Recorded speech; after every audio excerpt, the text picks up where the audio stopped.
on 95.3 FM in Windhoek, Desert Radio. The Bold Boys. If you are watching on Facebook, then you will see that we have the award-winning Namibian Afro jazz and traditional singer in studio with us this morning. Good morning, Erna. How are you? Good morning. I'm good. You're good? I can't complain. How's Busy the morning morning? going? Wow, it is raining. It is beautiful. Wow, yeah, I'm blessed. You're blessed. Girl, we are blessed because when it's raining, I think as Namibians, we're always just generally happy, right? Exactly. We deserve it. Well, Erna, it's so good to have you in studio with us. Just to, delve into who you are a little bit, your career a little bit, a career that's been quite illustrious. But before we even get into the music, just tell us a little bit, who is Erna Chimu? What is your origin story? Okay, Erna Chimu was born on a small farm called Ondengarimba, which is Haikus, also in my mother tongue. It's a place like 22 kilometers east of Windhoek, on your way to Hosea Kotako. Now, recently that place has been renamed. It's called the Africa Farm. Okay. And I'm coming from a musical family where my mom plays guitar and she was a very good vocalist. My dad plays accordion, bass guitar, lead guitar, and he was also a vocalist. He's also a vocalist. Unfortunately, my mom passed on, but during my early bringing up, as a child, as a 7-year-old, we used to sing at home. We used to have a piano, and then early 90s, my elder brothers formed a reggae band, which was called Shemietu. So I've been part of this band for quite some time as a backing vocalist. I started co-writing songs in a long process, and then people asked me to go solo in 2003. I went solo. My aim was, I'm very fascinated with gospel and how I was brought up. So I thought doing gospel would do me justice. So I recorded my first gospel album. It was an 8-track album titled Do You Believe? It was never released, but 2 of the songs got the airplay on the Voices of Namibia. The reason why it was never released was the person I recorded the album with was a pastor. He was the producer, and he was also part of our, he's the pastor. And we have so much faith in that we put into people. Yeah. So at the end of the day, this guy just took my music and claimed it was his. And I felt that, that disappointment. And I felt, okay, fine. Let me find something else that I can do. I don't want to quit doing music. And so I had how can I say, I am so in love with traditional music, and as a child I used to listen to the sounds of the Salif Keitas, the Miriam Makebas, and my influence was that it was so fascinated that I don't understand a thing, but yet I was so drawn to the music that I could relate, I could understand. Yeah. That made me realize that we have a beautiful language back home here. Why not make use of that? Because you find people here and there, and which is speaking your mother tongue, and you'll be like, "It's a Madisa." They'll be like, "Ah, it's all right." You understand? And so I thought, why not revive this thing? Why not make it cultural? Why not? Because we are all learning. Yeah. The people who used to taught us is no longer there. So whatever new words that we are learning, we like. Okay, I'm telling myself, okay, let me bring this into the music. Yeah. And people will be like, but what is he singing about? But we all need to do research in order for us to learn. Yes. Yeah. So basically that's the brief story about my life till here. Now you say that you come from a very musical family, right? Very musical background. But is music something you've always wanted to do, or was there, something else lurking in the background that you considered dabbling in, or was it always just music? No.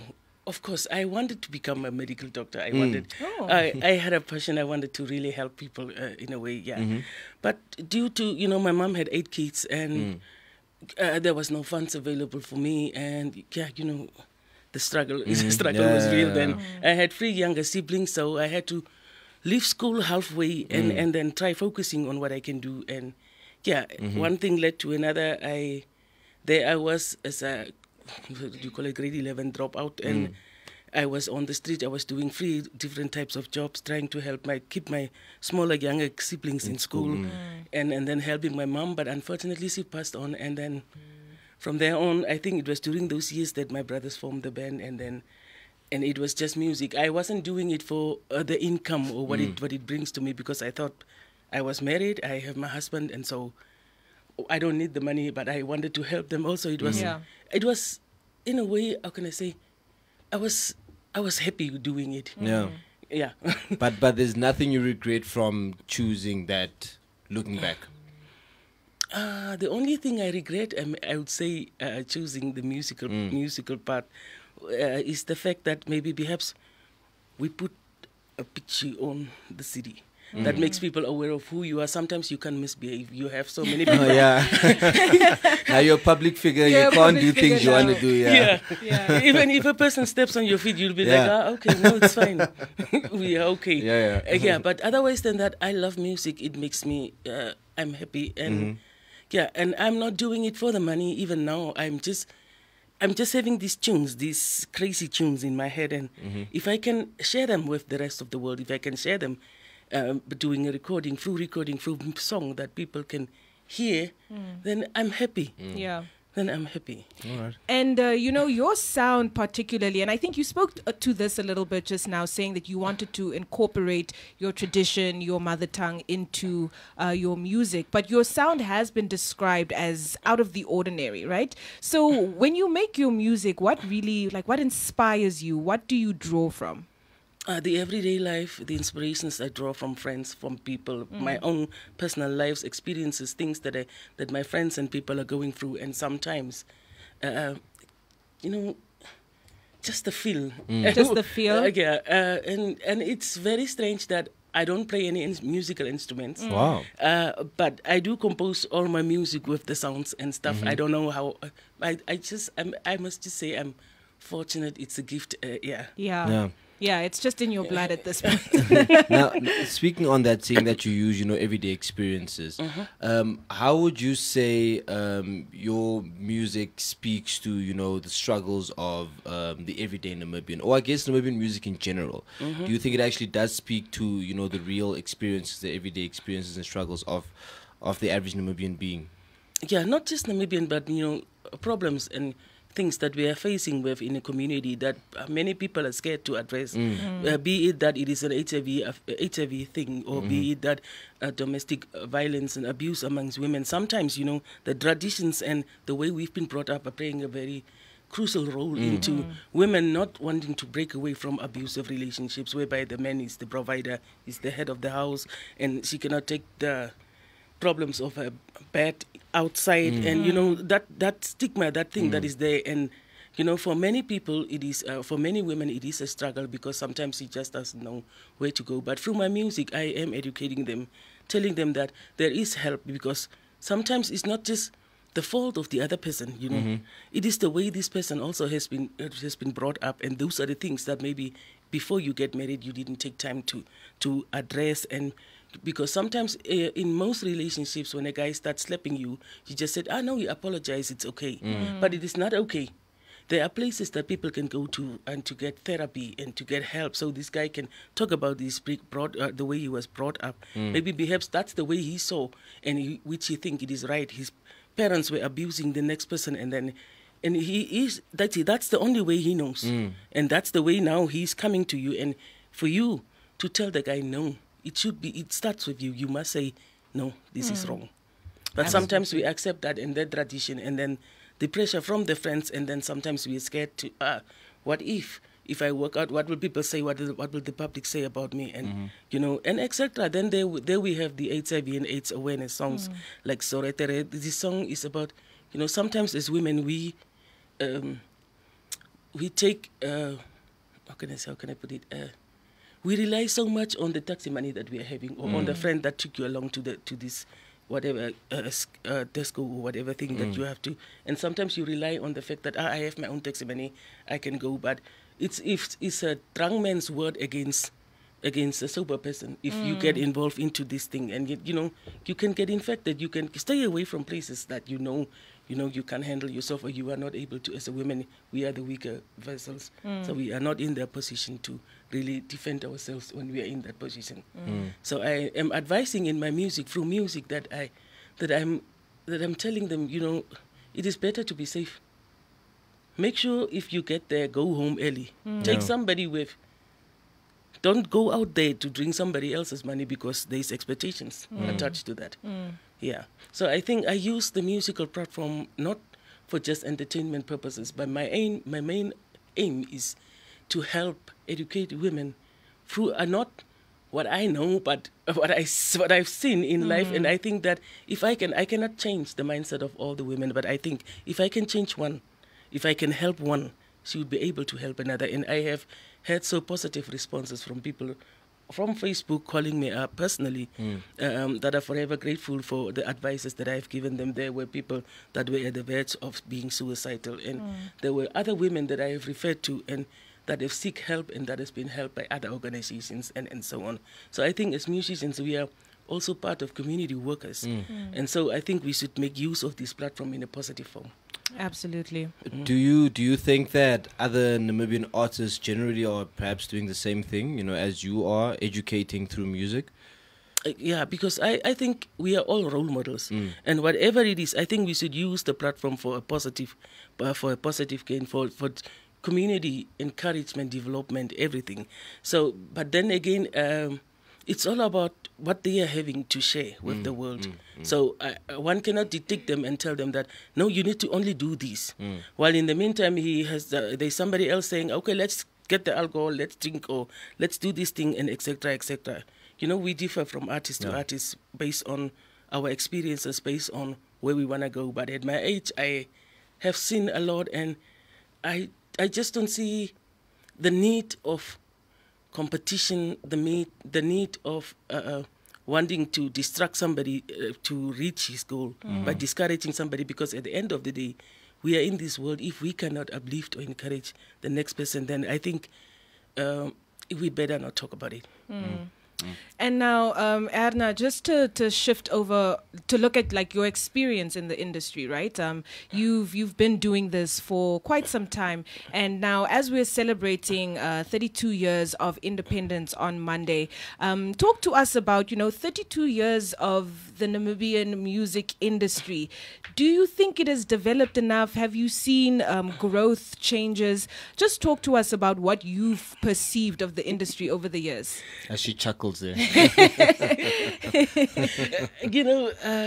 Back in the years when before independence and when I was a backing vocalist, and the growth throughout the years for the music industry. I know people such as the Jackson Goyewers, the Russia Hammers, the Peter, and so many more that has been before us has really paved the way. Although I don't know what type of deals they were having, but nowadays, with the technology and everything that is happening, we are in a much better position whereby we have control over our music. Before I could refer quickly saying, what if Jackson Goyewa maybe perhaps never had his royalties or never had, I don't mean from our side, but maybe he was not paid enough for based on maybe the CD sales that he has done. But nowadays we have control as artists to produce our own music, to have control over how many sales, how many CDs you have sold, and etc. and etc. But coming to the music industry, back then it was just a handful, and now every day there is a newcomer out there, and there's a new person with a message, and so the music industry has grown so much. But I think there could be done so much more if we could have, if we could have people really that has the concern of the artist at heart, at the right places to represent the artist, be it starting it from the radio stations, maybe somebody overseeing the type of music we are playing, how much percentage of local content we are playing, in order for us, Namibian artists, also to benefit from our hard work. But if the radio stations are playing 90 or 80% of foreign music, that means all the royalties and money that is coming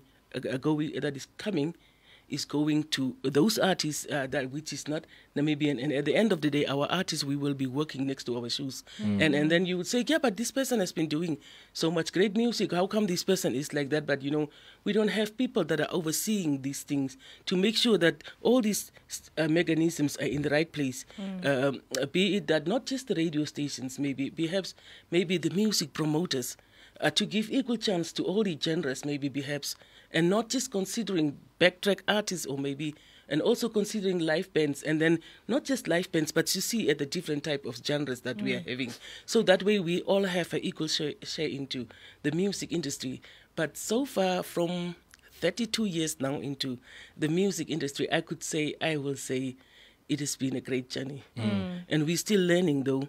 And I think that if we all can get involved into looking into this, that we give chances to also the newcomers, because there is a lot of challenges that we are facing as live performers, and also for newcomers that wants to establish and showcase their music, because we don't have lots of venues. And say, for example, if I have to take you roughly through something like, if I want to host a show, for example, to go to NTN to get the place in booking, will cost me something close to 30,000. Where do I get that amount of money to pay for just the venue? And then there comes the sound, and then there comes the advertisements and whatever that needs, and then the band. How much money am I going to make out of it? That's why maybe also we are discouraging musicians also to take part into various things. If we have places like the NBC that is standing there, we have the Studio 7, I think they should make it affordable for artists that wants to go and groom, that wants to work on their craft. They should make it affordable for local artists, places like the NTN and etc. I mean, that way we will have more musicians, we will have experienced musicians grooming the upcoming, and then, I think... I mean, there's a lot of ideas, and with your amount of experience in the industry, it makes sense that you would have so much insight and so many ideas. So that's fair enough. Now we spoke about the music industry generally, right? 32 years into independence, but let's focus on yours for a little bit. You've also been in this for a while, right? But talk to us a bit about perhaps your highlights, throughout all the years, and maybe some low moments, if there were any. Wow, yeah. I've been blessed. I've been fortunate. I can't complain, really. During those times of me coming up into, after being with my brothers and going solo, I went to the place called the Warehouse Theatre. That was the thing then. It was run by Ensema, and then he had so different artists coming from SA or from all over the world to just share the stage and so on. So we used to give our demo CDs. So he had to listen to it, but I had to wait for him for months, and I've been on his case. I've been begging him, please, can you listen to my music? And finally he listened to it, and he said, I like 2 free songs from the 8 songs that you've given me. Maybe, I don't know how you sound on a live stage, so I'll give you a chance. And back then, you don't have a band. And they would supply you with a band. So the guys had the music and they rehearsed. And then when I got there, I was so excited. I did not even mind. I'm in there. and not long, I become a household name because I was doing something different. When I started, there used to be people that were doing jazz, but mostly, music that already existed, mostly cover versions and etc. So there I was, and they would be like, "Yes, it's another Miriam Makeba," and I hated the fact that they would relate me to her. But then again, she was an icon, and I thought, but why would they say I'm another Miriam Makeba? I want to be me. But then I thought that in the long run, it was also a way of they promoting me. They saying, is this the lady that sounds like the weird? She's singing in Damara, jazz in Damara. It's so weird. And then the more they talk, they promote it, and then I become the person that they couldn't stop wanting to listen to. So I continued doing my thing at the warehouse. There was this one lady. And she asked me, "Do you have a manager? Do you have?" And I'm like, I know these people. We all know them. When they're drunk, you were so nice. I want to be your manager. I want to. Can you take my card? And she took my phone, and we exchanged numbers. That was on a Sunday night I was performing. And she went back Monday morning. She called me. I'm like, "Do you remember me? I was the person who called you." I was like, what does he want again? And she said, "Are you ready with your band? Because I asked you last night, you said that's your music." I said, "Yes, it's my music." She said, "Okay, I'm sending my brother to you. Will you come in?" We met, we have tea, and then she said, "Okay, go to the studio." Studio was paid in full. Oh, wow. Album was paid for. Wow. This lady, I think that was my first time on a plane. Wow. There I was in Joburg, and that was the birth of my first CD, Imama Gungu. And through that is the experience that I want to hold on to all throughout the years. That I don't want to forget where I come from. I don't want to forget who helped me be the person that I am. Because before I could tell somebody, my music sounds like this, I wasn't having a demo or something to show people, this is my album, can you listen to it? But through her, through that help of another person, I am so grateful, and I think that's what I want to do. I want to help another artist get there. I want to help another artist avoiding the traps that I fall in. And this album got nominated, and I got 2 nominations in the I think it was the at the Namas, and I won the best traditional award. But before that, I had the best queer jazz award in 2009. And I thought, this is it. It's finished. I don't want to do, I've proven myself. What else can I do? I don't find any competition. I don't see anybody doing the similar things I do that I can get, inspired and challenging myself. And then I heard about Ahue, and I thought, wow, this is great. Who did that recording for him? And that was Christian Baloney. And I've been on this case. Can you also produce me something? And he said, I don't think you are ready yet. And I'm like, oh man, this guy. I have been begging him, can we go? Can you come listen to my, can you? And he advised me, I don't want you to do anything else. I just want you to keep performing live. Whatever show you are getting, just keep performing live so you will gain more confidence and so on. So I think it was 2007. I was performing at the Verskop for the Jazz Festival. I think it was my first time also. And there he was, and he was like, now I think you are ready. And that was 2007. I said, I don't think I'm ready yet. Let me, because now I can feel myself. And I said, let me do this. But I didn't want to get cornered, be that corporate artist that is just there. People hire you, and then they're eating, and you have to be in the background. You have to do, and I didn't understand that. I didn't understand the concept. Why do you hire an artist and then expect them to just play low-key, like background music, and then people are talking on top of it. When are they going to appreciate the music? Exactly. Yes. So I thought, let me challenge myself. And then there was this last band standing, 16 bands competing, and I said, I want to be part of it. Not that I was expecting to win, but I was like, but I want to, it will put me on a platform where there are different music lovers, different audiences, and then it would be something different. So I took part in the competition. There I was from the 16 bands. I was the last lady standing. I was the first runner-up after Rashiyama. And not long from there on, I got an invitation to go to the Africa Festival in Cameroon. And I got the sign. I was so fortunate. I got signed by Share Publishers of SA for a contract of 3 years.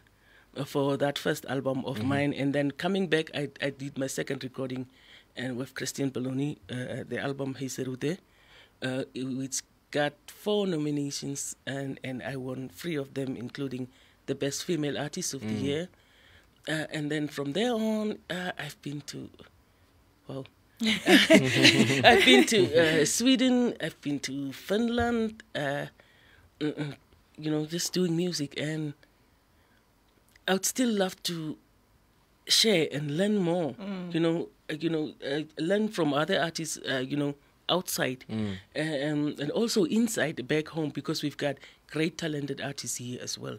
It's just that we don't have enough platforms and enough, maybe, what did I call it, musical promoters or people with that love, because we're such a tiny country, and there's not much that the industry can produce. So that's why I believe also many artists are having double jobs, like going to work 5 to 8 and then doing music at the sideline, because we cannot make a living out of music alone. Absolutely. But because we are not at that stage yet.